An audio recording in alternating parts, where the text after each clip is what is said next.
പിടിക്കുന്നുണ്ടല്ലോ, നിങ്ങൾ പിടിക്കുന്ന അളവ് നോക്കൂ. ഞാൻ പറഞ്ഞ ഇത് കേരളത്തിൽ മാത്രമുള്ള ഒരു സാധനമല്ല ഈ ഡ്രഗ്സ്. ഇന്ത്യ ആസമാനമുണ്ട്. ഇപ്പോൾ ഏറ്റവും കൂടുതൽ ഡ്രഗ്സ് ഇത് കുക്ക് ചെയ്യുന്ന സ്ഥലമെന്ന് പറയുന്നത് നമ്മുടെ അറിവുകൾ വെച്ച് മറ്റ് വാർത്തകളൊക്കെ വെച്ചിട്ട് ബാംഗ്ലൂരാണ്. എന്നാൽ ആ കർണാടകയിലും അത് കേരളത്തിലേക്ക് എത്താൻ സാധ്യതയുള്ള തമിഴ്നാട്ടിലും പിടിക്കുന്നതിനേക്കാൾ കൂടുതൽ ഈ പറയുന്ന കെമിക്കൽ ഡ്രഗ്സ് പിടിക്കുന്നത് കേരളത്തിലാണ്. അപ്പം അത് എക്സൈസ് വകുപ്പിന്റെ കാര്യക്ഷമതയെ തന്നെയാണ് കാണിക്കുന്നത്. അപ്പോൾ അവൈലബിലിറ്റി കുറക്കാനുള്ള എല്ലാ ശ്രമവും എക്സൈസിന്റെ ഭാഗത്തുനിന്നുണ്ട്. പക്ഷേ ഒരു ഭരണ സംവിധാനത്തിന് മാത്രം നിയന്ത്രിക്കാൻ കഴിയുന്നതല്ല ഇത്തരം കാര്യങ്ങൾ.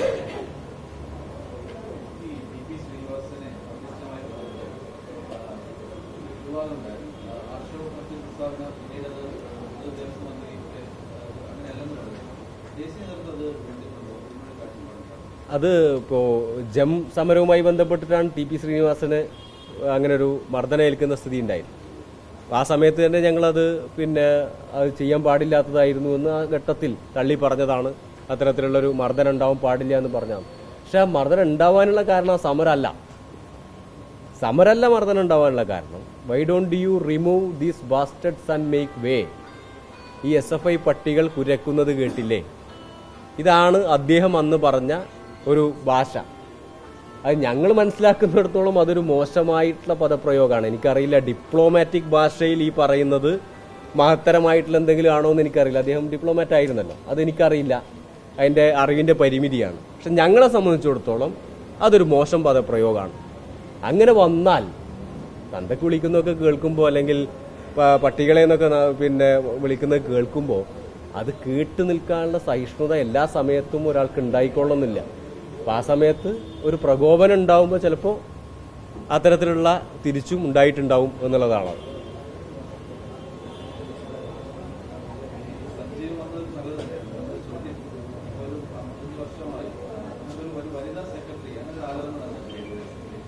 സഭയില്ല, ഇത്തവണയും അവിടെ സജീവമായിട്ടുള്ള പരിഗണനയിലൊക്കെ അത്തരം പല തവണയും വന്നിട്ടുണ്ട്. മുമ്പും അത്തരത്തിലുള്ള ഇപ്പോൾ ഇതിലൊരു എന്താണെന്ന് വെച്ചാൽ നമ്മൾ 2009 ശേഷം SFI ഭാരവാഹികൾ ആ നിലക്ക് തുടർന്നു പോയിട്ടില്ല. കാരണം SFI ഭരണഘടന അനുസരിച്ച് മുമ്പ് വർഷത്തിലൊരിക്കലായിരുന്നു SFI സംസ്ഥാന സമ്മേളനം വരെ നടക്കേണ്ടത്.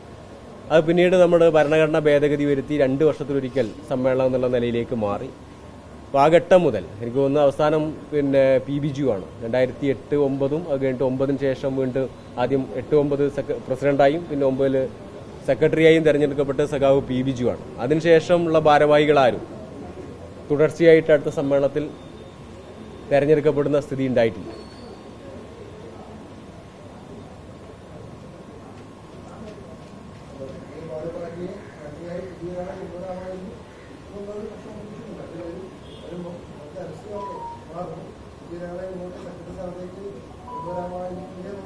തീർച്ചയായും നമ്മുടെ ഉപഭാരവാഹികളും ഒക്കെ ആയിട്ട് അത്തരം ആളുകളുണ്ട്. അത്തരം കാലിബറുള്ള ആളുകൾ സംഘടനയിൽ ഇനിയുമുണ്ട്. അത്തരം ആളുകൾ ഇനിയും വരും.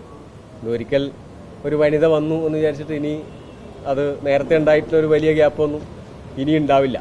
കാരണം അത്രമാത്രം വനിതാ സഖാക്കൾ ഇപ്പോൾ ഈ സമ്മേളനത്തിൽ തന്നെ 43 സഖാക്കളാണ് ആകെ ചർച്ചയിൽ പങ്കെടുത്തത്. അപ്പോൾ 43 സഖാക്കൾ ചർച്ചയിൽ പങ്കെടുത്തത് 19 ആളും വനിതകളാണ്. നമ്മൾ മുകളിൽ നിന്ന് ഇന്ന ജില്ലയിൽ നിന്ന് ഇത്ര ശതമാനം വനിതയാവണം എന്നുള്ള ഒരു നിർദ്ദേശവും കൊടുത്തിട്ടല്ല, സ്വാഭാവികമായി വന്നതാണ്. അവരൊക്കെ വളരെ തന്മയത്വത്തോടു കൂടി വളരെ പൊളിറ്റിക്കലായി വളരെ നല്ല പ്രാസംഗികരാണ് എന്ന് തെളിയിച്ചുകൊണ്ടാണ് ഈ 19 ആളും ചർച്ചയിൽ പങ്കെടുത്തത്. അപ്പോൾ അത്തരത്തിൽ ജില്ലാ ഭാരവാഹികളായിട്ട് വയനാട് ജില്ലാ സെക്രട്ടറി ആയിട്ട് കണ്ണൂർ ഉണ്ട്, കാസർഗോഡ് ഉണ്ട്, അങ്ങനെ വിവിധ ജില്ലകളിൽ വനിതാ ഭാരവാഹികൾ.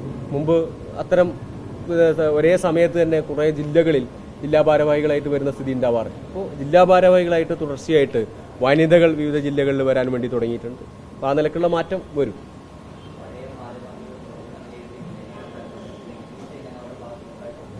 ഞാൻ നേരത്തെ തന്നെ സൂചിപ്പിച്ചു. കാരണം ഏറ്റവും കൂടുതൽ വിമർശനങ്ങളും ഏറ്റവും കൂടുതൽ അക്രമവും ഏറ്റുവാങ്ങിയ ഒരു സമയമാണ്.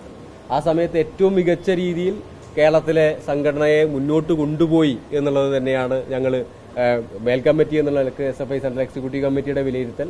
SFI സംസ്ഥാന സമ്മേളനവും ആ നിലയിൽ തന്നെയാണ് ചർച്ചയിലൂടെ വളരെ മികച്ച പ്രവർത്തനം തന്നെയാണ് സഖാക്കൾ നടത്തിയിട്ടുള്ളത് എന്നുള്ളതാണ് ഇതിലെ പ്രതിനിധി സഖാക്കളും വളരെ കൃത്യമായിട്ട് പറഞ്ഞു വെച്ചിട്ടുള്ളത്.